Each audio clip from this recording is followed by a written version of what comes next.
She's refusing to get out of the car. Pull up right there.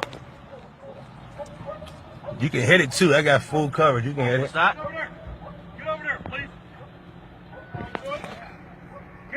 Mr. Rowe was stopped for a turn signal violation in his Man, my turn signal was on. on. He put his window up and reached over towards the right. I thought he was You're lying. Keep your hands up.